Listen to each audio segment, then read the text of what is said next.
Hello, good morning, everyone. This is JJ Richa with Pismo Ventures, and I have with me today Sid Mohasseb. Sid is a serial entrepreneur, and also he is a former member of Tecos Angels. And also, he was, Sid, I think you were president of Tecos Angels, Orange I County, correct? was, I was. Yes, I You had were. the privilege. Yes, thank you. And Sid also is an author, and today we're going to talk about one of his books that he wrote that it just been released, and he just told me that it was translated in Chinese. How about that? So Sid is going to answer a lot of questions that you may have. So as soon as we get started, please make sure that you get your questions ready to go. Before I ask Sid to explain or talk about himself and talk a little bit about the book, I just want to tell you that this broadcast, what we are doing, is really to help entrepreneurs and startups with their startup needs. This is about an hour. Well, we're going to have a kind of a fireside chat, open discussion with Sid, and then we encourage you, like I said, to ask questions. All you have to do is inside YouTube, you'll be able to post any questions in the chat box, um, and we will answer them as they come through. And as relevant to the discussion as well. If you have any questions that we can't answer, you can always email me, and I can forward any questions to Sid. You can email me at pvinfo@pismoventures.com. Also, if Sid is okay, he's willing to give his email address. I'm fine with that. If he's fine with that as well. Um, so these meetings or these fire chats we have are really um, for startups, for entrepreneurs, to really for everyone in the ecosystem to better understand and navigate what it takes to really start a business, build a business, grow a business, and sell a business. And I could tell you that Sid, from my understanding, he has one. He started or he joined a company where he sold it to KPMG, um, and it was one of the top 10 companies that Tecos Angels invested in. So he has a lot of insight on that. Um, so a little bit about Pismo Ventures. Really, what we do is we help startups with their startup needs. We help them. We are Venture Studio, which is we have a advisory or a consulting arm, and also we invest in startups either directly, either human capital, and also we provide the ability to connect our network as well to help startups raise capital. Um, we will have a national venture plan competition, which we ran last year. We will have one later this year, and we'll let you know all about that one. Um, Please don't forget to subscribe to our YouTube channel, so that way you get access to the different videos that we have, including this broadcast. Also, follow us on social media so you can get all our news. All right, Sid. Um, Thank you for being here today. Really appreciate you being part of this podcast because I know what you're going to contribute today is going to be very valuable to the entrepreneurs and the listeners we have today. Um, Tell us a little bit about yourself. Thanks for having me on, JJ. About myself, so I started my first company when I was in college, and exited, and got a little money, and it was spent fairly quickly. I joined a management consulting firm. I was the sixth employee. I later became a partner of that firm, and we went to about 300 people across the nation. I started my own firm in the late 80s with the objective of both doing a consulting advisory work and doing turnarounds. So in that, during the 90s, we did a lot of turnarounds. For example, bought a company from DuPont, which was in ultrasonic testing, and sold that later on. Uh, During that same period, I started, and it was kind of serendipitously, we were looking for it, a number of technology companies, and grew them alongside of what we were doing. In the end of '90s, I started a company called Competitive Knowledge, which was my first interaction with the venture world. I was the major investor, but we had some venture investors as well. That went to about 100 million in capitalization, but then went out with the .com. I was able to return capital actually to my investors, which was at that time almost a miracle. I And then I became I bought a company in Orange County, which brought me to Orange County in distribution of electronic components, which we opened offices across Asia and Europe and in US. We increased the revenues by 30-fold in about a year and about 2 years, two and a half years. And during that same time, I joined the Tech Coast Angels. I became the president and became very active in investing in early stage companies and build a portfolio of my own. Started a venture capital seed fund called Venture Farm, and have the first fund actually. We've been in the harvest phase, and we actually exited the last portfolio company about 6 months ago. Some of these things takes time, but we had a phenomenal approach. 75% of portfolio companies exited. We had over a 12x return on the fund, and it did well.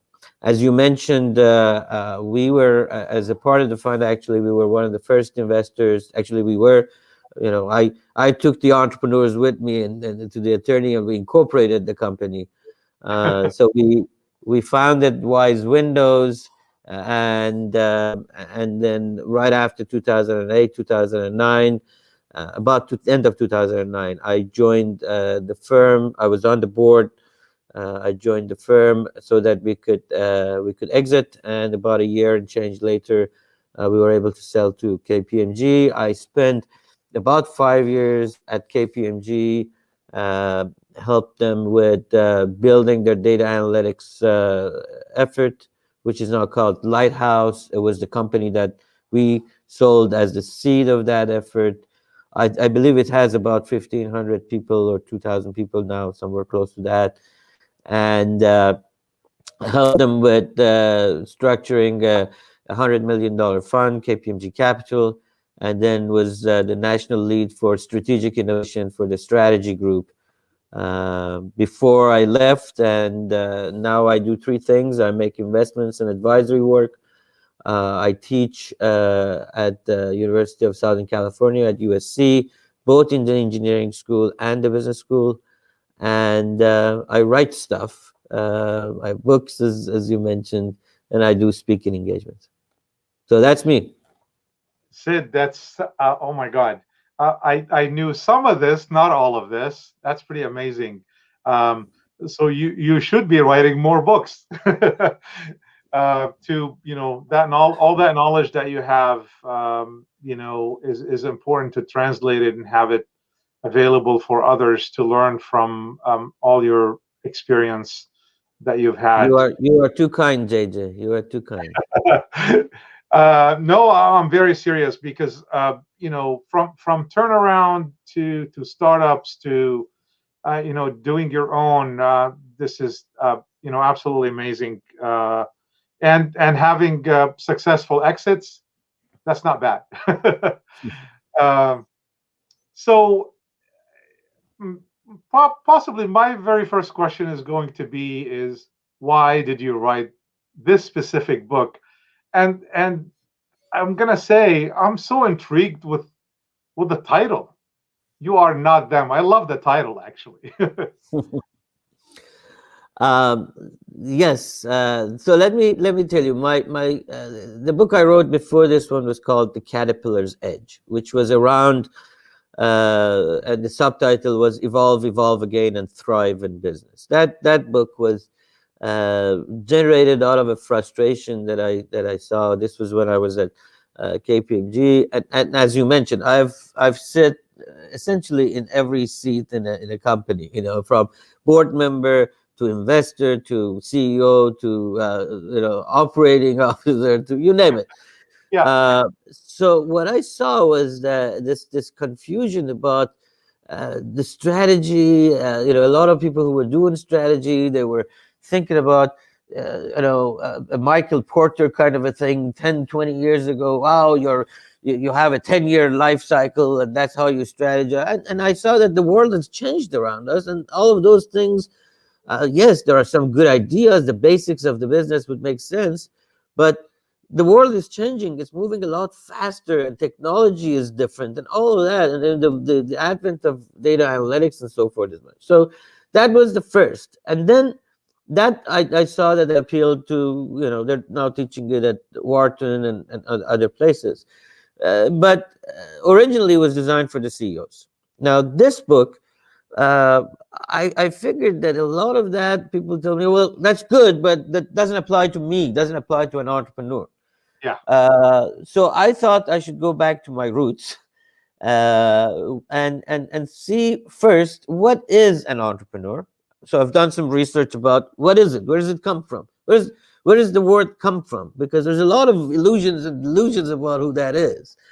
Some call this misguided people who are fast talkers and bamboozling others as entrepreneurs, and some look at them, Elon Musk, and say, oh, if that's an entrepreneur, sure as hell I'm not, and forgetting about what that is. So I started researching what an entrepreneur is, and the book came from this idea that I believe that the future, particularly in the next 2 or 3 decades, belongs to the entrepreneur more than ever before. Yeah. But and as I did the research, I was more convinced that this is a talent we all have, that we are all entrepreneurs, because we exchange what we have. We aim to pursue happiness, which is the true definition of entrepreneurship. It is what we have. We want to translate that or change that or exchange that with something better. Yeah. Yeah. So if you take that, then how do you see some people being more successful than less, was the next question in my mind. And then I looked at all the entrepreneurs, famous ones, Steve Jobs of the world and others, and I saw they're not the same. They're very different. Their personalities are different. Their perspective of life is different. Their risk taking is different. What they do is different. Their origins are different. Some were poor, some were not poor, some were wealthy, some were not wealthy when they grew up. Some read a lot, some didn't read a lot, some went to school, some didn't. There's lots of differences. You're right. That's the main idea of you're not them. So the first thing is you got to acknowledge that you're not them. You can't be them. This how-to books only apply after you have found your own philosophy, who you are, what you're operating, what's your entrepreneurial philosophy, which I call a personal entrepreneurship philosophy, your PEP. And if you define that and you're able to revive and renew that all the time, then you become the unique you, the authentic you. Now you could see a lot of how-tos, how to market, how to sell, how to balance your books, how to do all of those how-tos are only valuable if you have this broader perspective, this broader philosophy that you could fit things into. So why I wrote it? Because I believe that entrepreneurship is at the core of our future. And I think it's going to get a lot more traction. I did a couple of articles that showed up on, for some reason, they showed up in 1 week, one day actually, they showed up in Time magazine, in Newsweek, in Independent, and in USA Today, around this idea that we need to go back to our roots of entrepreneurship, and that belongs to not the Silicon Valley folks and not the big players. It belongs to everyone, and they can leverage their entrepreneurship talent. Yeah, that's very interesting. So the you are not them part is you're saying figure yourself out first, make sure you understand yourself, your own philosophy, and then don't worry about the rest because you're not them. Figure yourself out. So that's at the core of your book, right? Correct. It's not that we can't learn from others. That's not. Oh, no, That's not. yeah. But we are not others. There's a difference. We can learn, but we're not them. So that's interesting. So another way of looking at this is don't try to be somebody else, right? Figure out yourself, and then. So I'll give an analogy because so my kids are into tennis, and I keep telling them to play their best. So they keep saying, "Well, do you want me to be like Roger Federer, or do you want me to be like Rafael Nadal, which is the top players, or Djokovic?" And then one time they were watching someone on one of the players, the top players, and she said, "I try to be the best of myself every day. I don't want to be somebody else." So I think that's kind of what you're saying: is figure yourself out, try to be the best of what you are, and then learn from others. Correct. So it is important to learn. I mean, people say, so you don't read? No, I read 2-3 hours a day. I mean, I read everything I can consume. But the idea is that you have to fit it within your own structure, and that's where the book gets into a lot of analogies. I mean, it is a different kind of book because it has all sorts of poetry in it. Some from me, some from Rumi, some from and it has philosophy from Chinese philosophy to Plato. So it's a different kind of an approach to entrepreneurship, which is rooted around who we need to be, going from our origins to our originality. And then I use a lot of analogies in terms of discovering who we are. That is, it's not the how to be something. It's let's look at all the options. Something. Yeah. So I use the analogy of be a pilot. Be a pilot as dealing with risk. Yes. You have the commercial pilots.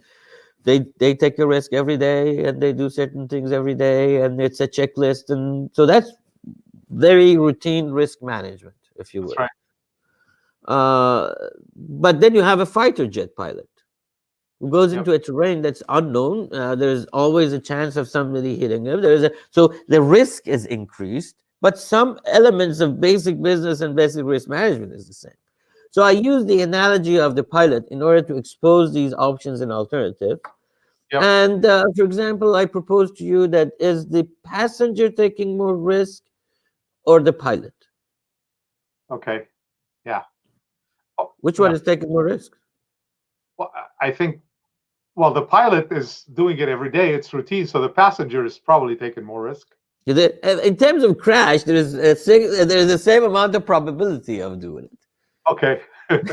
But the fact is that gets into how we delegate things. We in our life delegate things to others to do that. It's not that we're not a pilot. It's that in that situation we believe that somebody else is better, which goes at the core of delegation in a company. Yeah. Okay. Right. So then I talk about the ecosystem a lot in terms of, hey, if you have a company that you built something, that you have the idea, you build it, you just market it and sell it to yourself, you pay for it and you consume it, then you don't need anybody else. Yeah. Otherwise, you have to have an ecosystem. So I call that the ocean, and I say be the ocean. Yeah. Now, how big you define that ocean, how parameters, and say an ocean is a provider. Every species that's in the ocean is provided. It's a connector. It creates energy through its waves and so forth. So I use the analogy of the ocean of what do you need? So we have risk, we have ecosystem. Then we get into execution, which I use the analogy of be a dancer, which is different than just pivot. Yeah.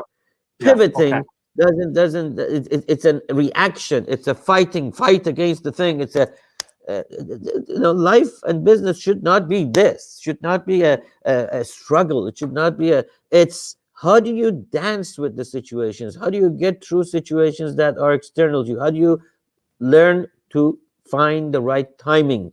Because Yeah, timing is at the core of a lot of business opportunities, yeah, yeah. and that's what a dancer does. Sometimes choreographed and sometimes improvise. Yep. All right, we have So a question. Go ahead. Sorry. go ahead. You have a We question, have I a think. question from Sanford. He goes, "This is a great message, but do you think a book is the best media?" What would be the alternative media would be my ask. I know, maybe social media, maybe Instagram, right? What what everybody's at today. Well, there's a lot of pieces that I do share with on social media. Yeah, Pieces of quotes and pieces of the book, and I do some videos and stuff. So the key is that I think the message is important, and the book was only a means to get the message out. The rest of the message, I think, is up to folks, just like the person who asked the question. That if this is a great message, take the message, make it yours. yeah. I'm just a messenger. So Daniel has an interesting question. He says, "Sid, how much racism would you say there is in the venture world, at sea level and among bankers, financial world, and what is done or what can we do to deal with this matter?" It's a loaded question. Loaded. I think it is a loaded question. I think there's two ways of looking at it. First of all, is there? Absolutely, there is. But from firm to firm, it's different. From situation to situation, it's different. The key thing, though, in the venture side is they love money. So they don't care if somebody's black, blue, yellow, Persian, Israeli, uh, or tall or short, if they can make them money. But the minute they can't make them money, then that becomes an issue. So is there racism? Yep, I believe there is, both from gender perspective and from, but a lot of times the drive of making money overcomes that issue. How do you solve it? I don't know. I think again, it's an individual by individual thing. I don't think we can go around and have guns and put it to the head of every venture guy and say, hey, don't be a racist. I don't believe that would work. But here's my thought. This is going back to the entrepreneurial thing. We have been trained to look at people and make these heroes. Okay. Look at Elon Musk, look at Jeff Bezos, look at the guy who did the Uber thing, look at the guy who did Facebook, look at the guy, and then we make them heroes and we want to be like them. I think there is a misnomer, and that is the majority of the business, the majority of ventures do not have or need a venture capitalist. I mean, most people come to me and ask for money, or we have a conversation and they say, should I get an investor? I say, if you can, don't. Why do you need somebody like me who drives you and do this and do that and do this and do that? If there are some situations where you do need an investor, which is a different kind of a deal, but there is great opportunities as a lifestyle business that you can make significant amount of money, and you could have a very nice life. And I think the way to beat the racism is not to rely on that as much on the venture world, and be those who would stand up on our own and do it without money. Now, some people may not like that advice, but I think that's the way it would make sense. I do agree 100% with that advice. Let me ask you, go back to your earlier comment when you said, um, when you talked about entrepreneur, is everyone an entrepreneur, and why should we label entrepreneurship as the pursuit of happiness? So is everyone an entrepreneur? Let me give you a few definitions. So in the 1700s, there was a guy named John Baptist Say. He was a French economist. He was the first guy who used the word entrepreneur.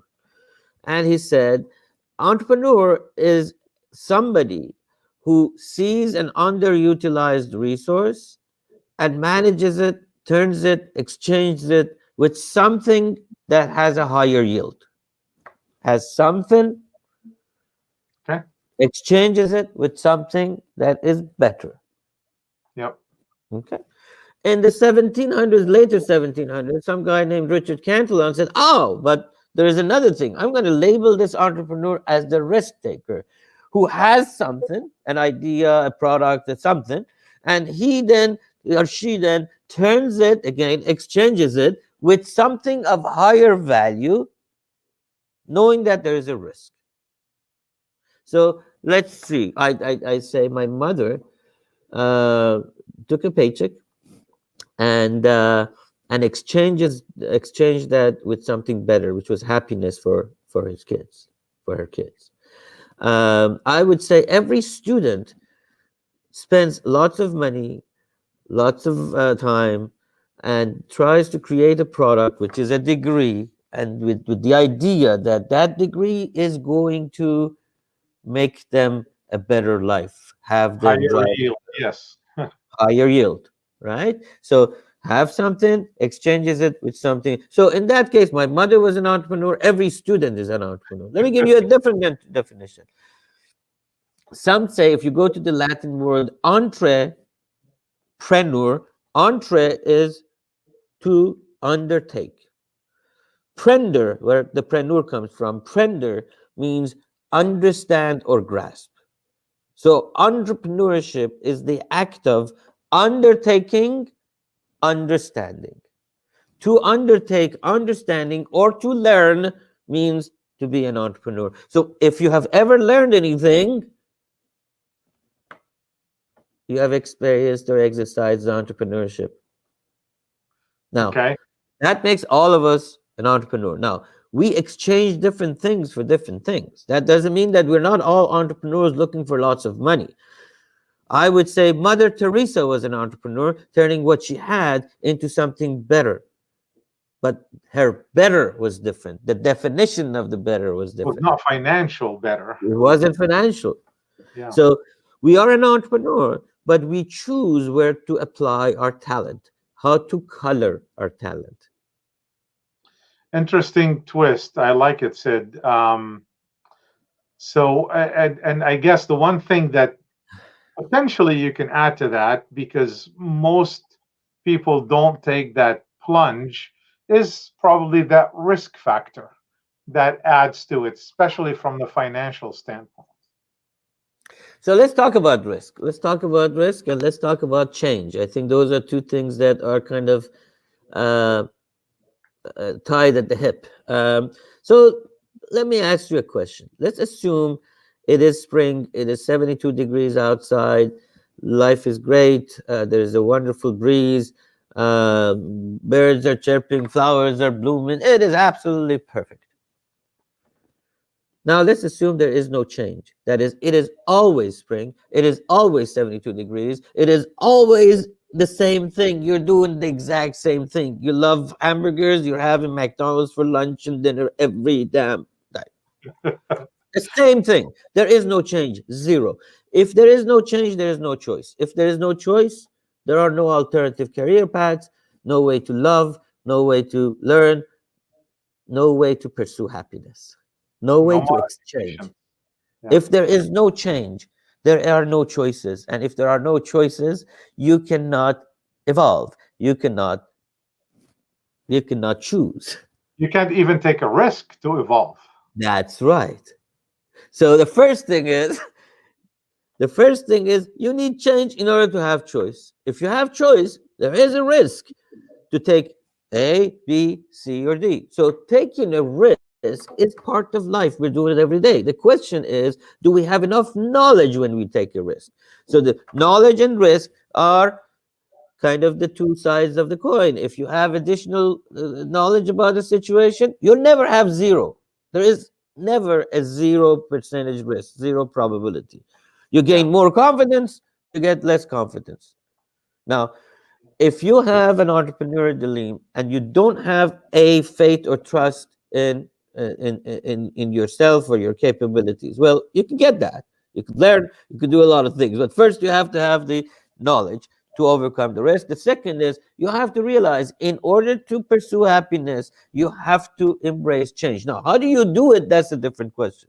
You may take a change and get divorced or married. You could take a change and change your job. You could make a change by doing a lot of stuff. We do it in all of those cases. We're trying to optimize our risk, optimize pursuit of happiness, and embrace change, because there is no other way in order to have a choice. The question is, how do we look at it and how do we apply our talent? Yep. Okay. All right. Um, Anyone just want to open it again for anyone to ask questions? Sid is happy to answer your questions. Please feel free to post your questions in the chat box on the YouTube channel where you're at. Um, Let me ask you about, I know you wrote in your book about personal entrepreneurship philosophy, and you opened with that earlier, and you refer to this as PEP. What is PEP? What is personal entrepreneurship philosophy? I think it's a combination of your beliefs of who you are, and a combination of how you view risk, how you view your ecosystem, how you view leadership, how you view other things that has to do more with business. So let me just to differentiate. My belief is that all people are equal.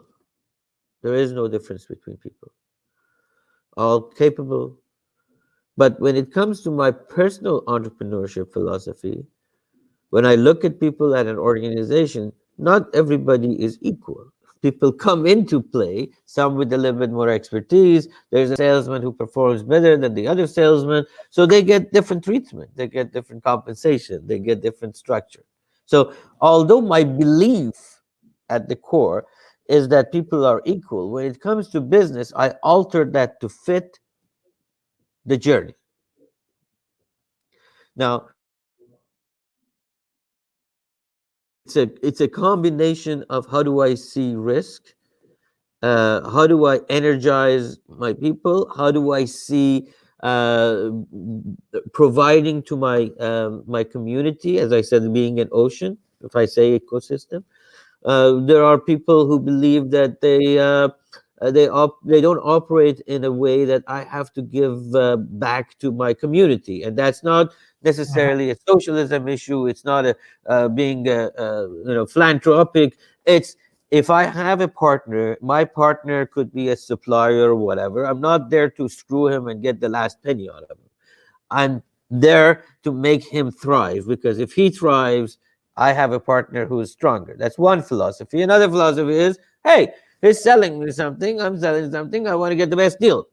Those are two different approaches to the same relationship. So, and I'm not saying which one is better. I'm saying there are lots of situations that you could look at it differently. You could look at it, and those are the elements that would define your personal approach to things. So if you look at leadership of let's say Jeff Bezos is very different than a Steve Jobs. You've heard lots of stories about how he was operating and so forth, and you see a lot of stories about, let's say, Warren Buffett, who doesn't, he still lives in his 1930s home. There's personality difference and approaches different. So depending on who you are, you would have a collection of ideas around all the dimensions, and you would put them together. Now, the other thing is that this personal entrepreneurship philosophy is always evolving, is always changing. So I say that you are both the sculptor and the sculpture. That means you are the artist, each one of us. We are the artist and we are the art. We create our own next version, and then we improve our own next version. And this is not a this is a product and it's done. It's a product that's always in beta, always evolving, Progress, always always. getting. Yeah. Um, that's definitely an interesting approach. What key elements do you think should be considered when someone is thinking about their own entrepreneurship philosophy? Well, as I mentioned, there are some broad stroke things that other things fall under. One is this risk. You know, it's a Okay. risk. First of all, a risk is not. People say, "Oh, entrepreneurs are risk takers." No, good entrepreneurs are risk managers. They are able to navigate risk. It's not that the risk takers are in Las Vegas. They throw some dices out. And they entrepreneurs look at opportunities, look at the risk levels of doing something or not doing something, look at the probabilities of outcomes, and try to go with the probability that is in their favor. That Yeah. is in their favor. So it's a constant, do I get knowledge and balance this? So they are risk navigators, not risk takers. So one is to kind of look at all of that implications of that. That's one dimension. Another dimension is, as I mentioned, is this what I call oceanness, developing your own ocean and your own oceanness. How do you generate energy within the company? How do you see the things that are different within your organization? How do you provide? How do you, all of that becomes another dimension. Another dimension is leadership, and leadership by itself has multiple factors to it. For example, how do you deal with trust? Variable communication is another. Not everybody is the same kind of leader. We're not, by reading a leadership book, I can't adjust my personality to be something else. So the key is, can I find my own leadership, authentic leadership approach, which works, which is situationally alternative. By that I mean, sometimes you're talking to some folks who are not as technologically advanced, and sometimes you're looking with somebody who are finance guys, and the way you communicate is different. Yeah. So the variable, the courage to say no, the courage to dispute yourself, the courage to all of those are elements that would fit within those bigger. And lastly is the idea of mindfulness. Now you hear a lot of this ideas of people saying, "Oh, you have to be mindful," and there's a lot of let's meditate, and let's meditate on this, and so forth. The key that I focus on is mindfulness must be actuated. That is, just to be aware of something is not enough. Yeah. Just to be aware of situations is not enough. To activate your mindfulness is what it takes. And under that, it's things like, hey, you got to be nervous. If you're not nervous, it's good to be nervous. Nervous is when you are doing something a little different, you're pushing your limits. That's why you're nervous. If you do the same thing over and over, you're not raising the bar, you're not doing anything. So nervous is good. Spring all the time. Spring all the time. No, nervous is good. So that's the mindset of people is also something that I talk about, which is important. All right, good. We have a question from Sam. Sam says, what do you look for in terms of characteristics in founding team members who are interested in scaling their business? Excellent question. What I look for is, first, integrity and honesty. Because, see, I'm not putting my money in a bank. I'm giving it to somebody else. So they should have more integrity and honesty than the bank. Yeah. So if I believe that if I give my money to somebody who's a crook, again, this goes back to somebody is a crook believes in another crook and it's okay. That's where there is a match between their pep, between their philosophies. I Yeah. don't judge that. But for Yeah. me, integrity and honesty comes first. The second is this thing that they call coachability. But I like to adjust that. Coachability doesn't mean that you have to listen to everything that I say. Yep. Because I'm not looking for some CEO and founder who doesn't have a backbone, because you have to fight, you have to be out there and negotiate and do things. I want you to have an opinion. I want you to be able to do what you need to do. Coachability, in my opinion, is the openness to listen, And learn. openness to logic, right? And the argument is, I'm there to help. I'm not there to take your position. And so there is trust. And this trust is two ways. It's not just me trusting them, it's them trusting me. Yeah. It's for her to look at what I do and say, this guy is on my side, and not look at for my money only. Yeah. Right? Now, all of that is, the idea has to be good, of course. But the idea is, when I was the president of Tech Coast Angels, or when I was running my fund, I would look at 12 to 1,500 deals every year. 1,500 business plans, and out of those, I would talk to physically about 400 entrepreneurs. Talk to, Yep. And I've invested in many. And I'll tell you one thing: none of them, their business plan actually is still active. None of them succeeded with the original business plan. Something changed along the way. Maybe it was the market, maybe it was the product, maybe it was something changed. The speed wasn't the same, the scale wasn't the same. Something. So what that means is that flexibility is a key element of an entrepreneur team that creates an entity. It's, hey, the world is changing all the time. I'm not sure if what I have, my perspective, is 100% fit. I'm going to evolve as many times as necessary until I find the timing and the relevance. I couldn't agree more. I mean, I think that's what we're trying to teach entrepreneurs all along, is that flexibility, the coachability, and of course, first and foremost, is being honest and straightforward about what you're doing. And if those are transparent, investors will invest. And of course, got to have a good business too. All right, we have a question from Sanford. Interesting question also. He said, we all are capable of being happy and successful. How do we learn to evaluate ourselves so that we do not fool ourselves? Excellent question.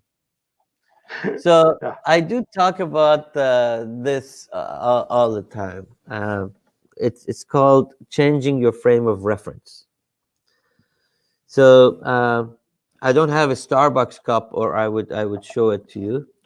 But let's assume this is a Starbucks cup. On one side, you have the logo of the Starbucks. On the other side, you have the name Sid, who bought it. And the other side, you have what's in it, a latte, right? So if we only look at the world from one direction and we only see the logo, we will never see the other side. If we turn the cup, we'll see the name and what's in it, right? So this is changing your frame of reference, or your perspective, or how you look at the problems.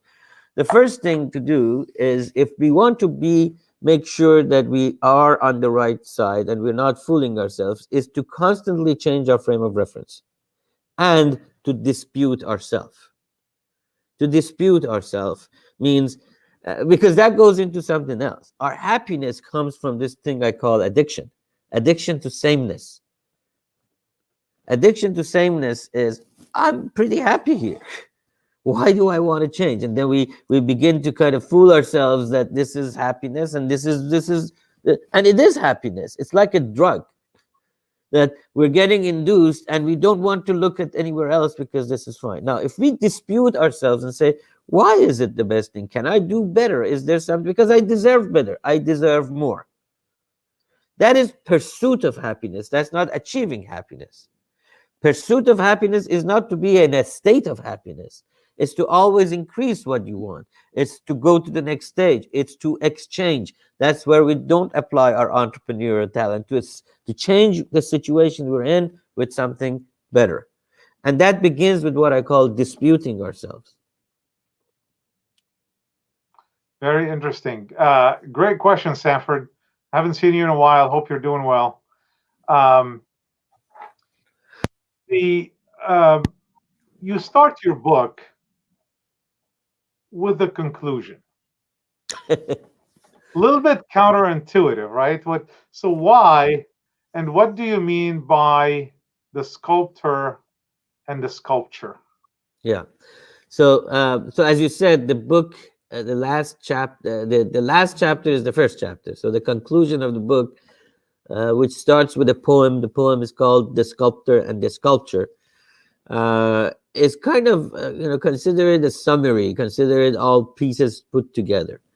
And then the last chapter of the book is a blank piece of paper, uh, which is start writing your own philosophy, start writing your own future, because you are the author who has the authority, the only author.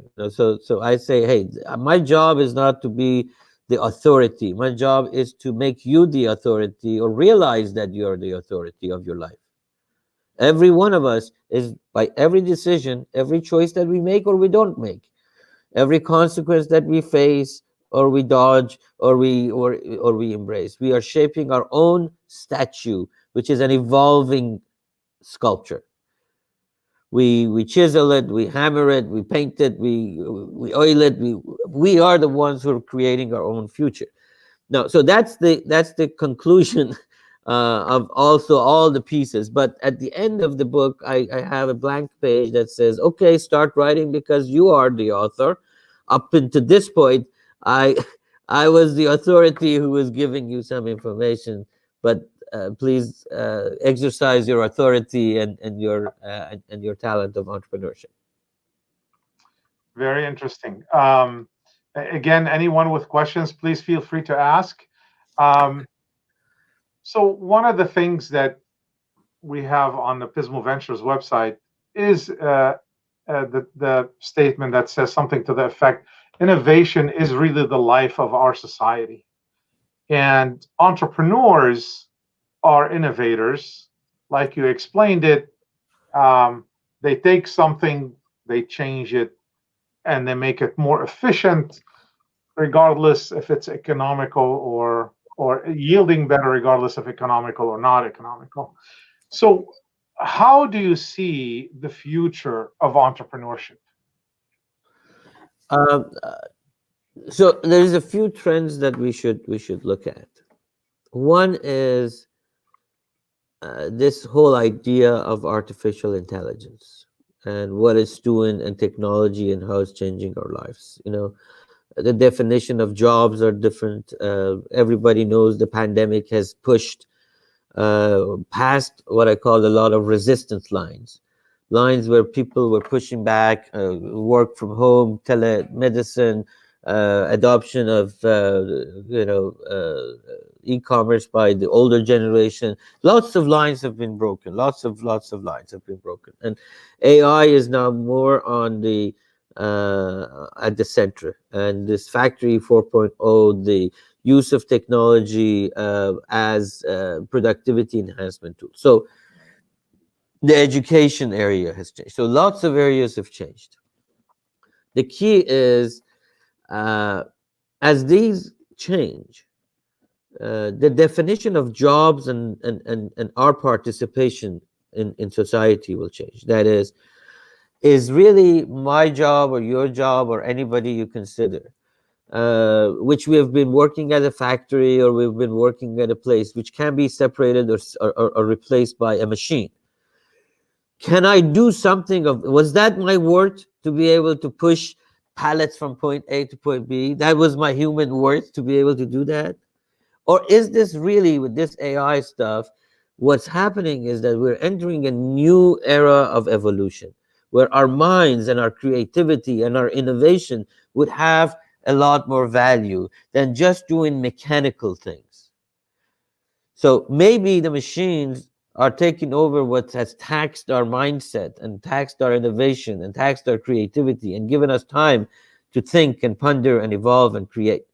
And I think with all of these changes around us, there is a wonderful canvas for all entrepreneurs to be paint on, to create new opportunities, to look for new innovations, to look for new creativity, because it's opening up lots and lots of areas for innovation and creativity.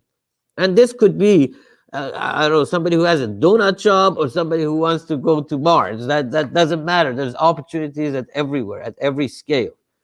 So I see the future as one that is, I would say, wonderfully challenging, but a challenge that would push us to our next level of who we are, and for entrepreneurs, a really great place to play. Very interesting. So one more question from me, and I want to go back to what you said earlier. So you said that really you believe that uh, each one of us is inherently an entrepreneur, or it has that talent. Um, and you kind of touch on this, but I'm trying to get more a message out to the audience. So what can someone do in order to get that entrepreneurship spirit out, so they're actually acting on their um, talent, so they could make that change in their lives for the better? Because Great. go ahead. Great, I got it. So they're different things. So one thing is, as I said, some of us are, so the way I categorize entrepreneurship and how we see it, some of us are in denial. That is, we look at somebody like Henry Ford, we say, hey boy, that's not us. Then we have people who I call aspirational. Yep. We do side hustles of some sort, and we're a little bit fearful. We don't trust ourselves of what's going to happen. Then we have the confined entrepreneurs, which are people who work for big corporations. They're still entrepreneurs, but remember, everybody in corporations is now entrepreneur, and they're exchanging in order to move up the ladder, right? And then we have the misguided, who are basically trying to bamboozle others and somehow use the gift of the gab and whatever. So let's start with the ones who are in denial. The ones who are in denial, I would say the best way to stimulate your talent is to begin to look at the choices you make every day, the simplest choices and the consequences. You get out the door, you make a right turn or a left turn. The left turn is where you've always turned. The right turn may be a new opportunity, but when you turn right, the road may be longer, but there's lots of beautiful sceneries and blah blah blah. The left is a faster route, but there is traffic there. So everything we do, we eat this, we do this, we take the kids to, you want to take the kids to a ball game, and then you have to also work. Think, you're making a trade-off, you're exchanging something for another. You say, I would prefer to take the risk and go take my kid over to to the baseball game and stay there and enjoy it with him, or I would rather serve my boss because she has demanded X, Y, and Z. You make a choice. So the first thing is stimulate yourself. And some people say, oh, why is it that entrepreneurial families, is it in their genes that if the father is an entrepreneur? No, it's because they have stimulated. That stimulation starts from a very early stage when you're a kid. You see your father doing something, your mother doing something. That stimulation is there. So first thing is we have to stimulate our talent. The second thing is when we have to trust our talent and realize that there is a risk of exchange. There is a fear, of course, but realize that we have to increase our knowledge in order to, I say, tilt the probability in our favor. Tilt the probability of situations in our favor. The more knowledge I have, so aspirational is okay. The reason we don't jump from that aspirational into something permanent is because we don't have the enough intelligence, enough knowledge, enough know-how to trust that these situations.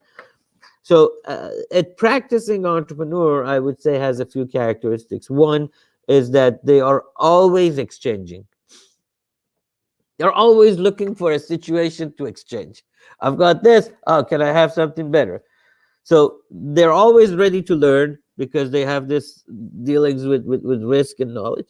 And they're always an apprentice. They're always they're never a master.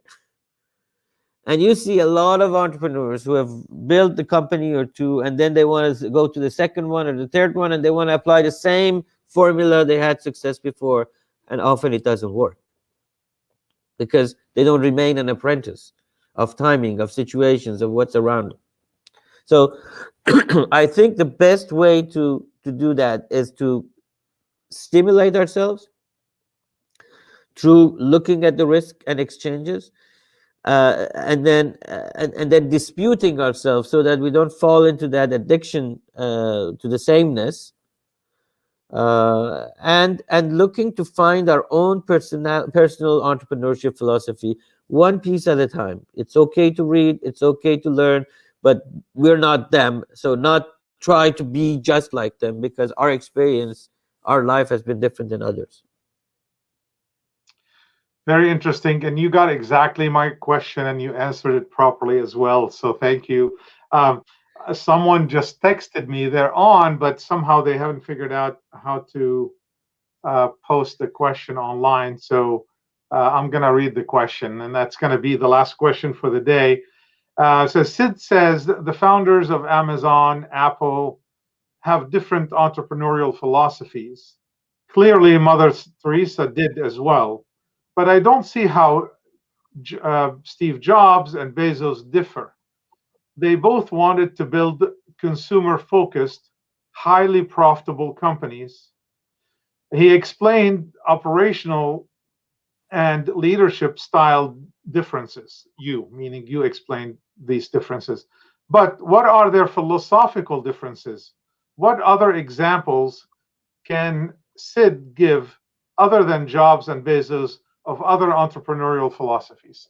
And this is Tim. Tim is also an investor and a member of OC Angels. Wonderful. So I do actually spend a whole chapter on examples of different philosophies in the book, which, let me give it a plug, it's You Are Not Them. And it's the authentic entrepreneur's way. Now, let me use a few examples. For example, you mentioned Steve Jobs. Steve Jobs and Bill Gates, they both at the same time wanted to create pretty much the same thing. But Steve Jobs in his philosophy says it's not the customer's job to realize what they need. It's our job as a company. Bill Gates says it's the customer's job to say what they need, and I build it for them. So it's fundamentally two different ways of looking at it. It's not just operationally in terms of how do I do things, but fundamentally looking at things. If you look at Jeff Bezos, his teams are extremely competent, and they're all shadowing himself and building up. So he's positioned himself to lead. Steve Jobs was a very centralized operation, very centralized. If you look at a Warren Buffett, for example, he has a lot of things that, if you look at it, he has a lot of things about value delivery, about being knowledgeable, and saying there is no risk. Risk is lack of knowledge. That's what it is. But if you look at a different approach by others, you would see that Oprah Winfrey says risk, failure is something that gets you back to realize what life is, gets you back on track, and risk is what sways you. So there is lots of little things that you could see if you look at it and examine each one of those, that shows how their philosophies are there. Now, at the end, we're only looking at external manifestation of what they're thinking.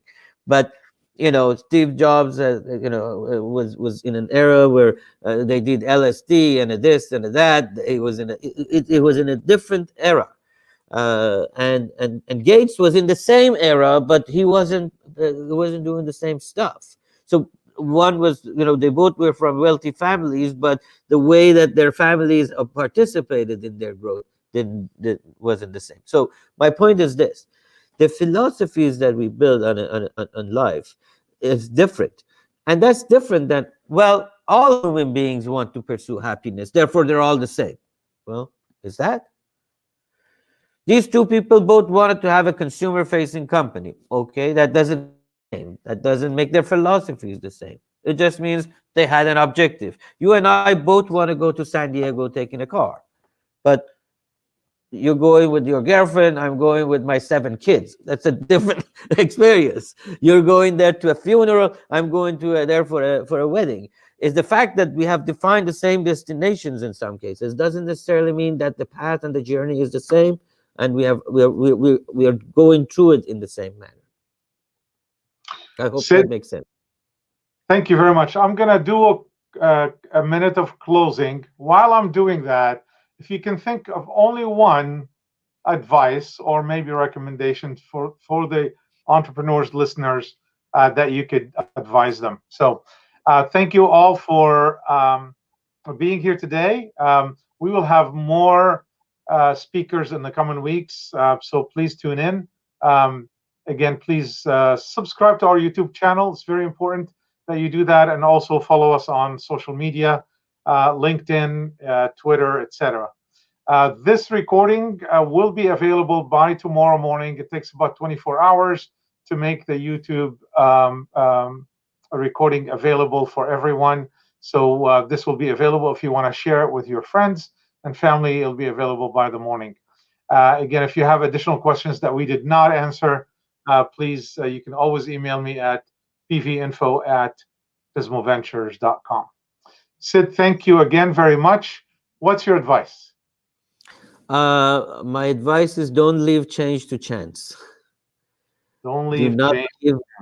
leave change to chance, because change is there. We have to embrace it, and it's the only friend that we have. It's not our enemy, and it's the path to happiness, and it's our entrepreneurship talent being used. Sid, thank you for being here. That was very insightful. I really appreciate your time. My pleasure. Thank you. And we'll talk to you soon. Okay. Bye-bye.